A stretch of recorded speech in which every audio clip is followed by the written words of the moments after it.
আরে সে চিন্তা আপনার করতে হবে না, আপনি দিয়ে গেছেন বাজার, আপনার সময় মতো হয়ে যাবে সবকিছু। স্ক্রিনে আপনারা যেটি দেখতে পাচ্ছেন এটা কোনো নদী বা কচুরিপানার দৃশ্য নয়, এটা বন্যার পরের দৃশ্য। মনে হয় যে কোনো নদীতে কচুরিপানা ভাসছে বা এরকম কিছু। রমনা কালী মন্দির ও শ্রীমা আনন্দময়ী আশ্রমের দৃশ্য। এ থেকে রক্ষা পায়নি শেষ পর্যন্ত বাদুরটাও আহত হয়ে পড়ে গেছে। আর মুক্তোর মতো শিলগুলো তো আপনারা দেখতেই পাচ্ছেন। এগুলো খুবই সুস্বাদু, একটি বের করে খেয়ে দেখি। সুস্বাদু বিভিন্ন কালারের ছোট ছোট আছে তার মতো এবং গোল এবং লম্বাটে বিভিন্ন ধরনের।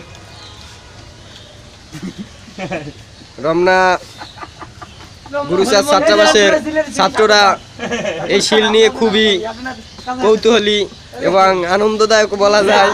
বিশেষ করে সাগর দাস, সে এবার মেম্বার ইলেকশন করবে, তো তাই দেশের পরিস্থিতি কিরকম দেখে নিচ্ছেন। আমাদের ছোট ভাটি উত্তম, সে শিল নিয়ে খুবই আনন্দ উৎফুল্লিত।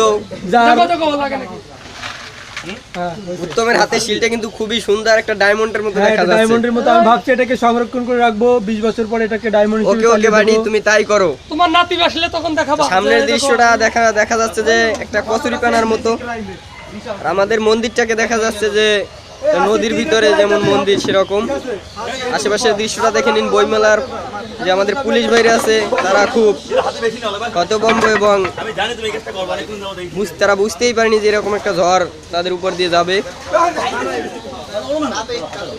আমাদের ঘরের দৃশ্যটাও বেশি একটা ভালো না। এইমাত্র প্রাণ বেরিয়ে এসেছে, তার মুখ থেকেই শুনবো বন্যার সময় তার সিচুয়েশনটা কিরকম ছিল। প্রাণ,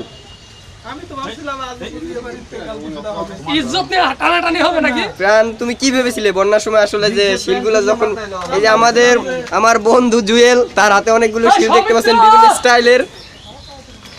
এই যে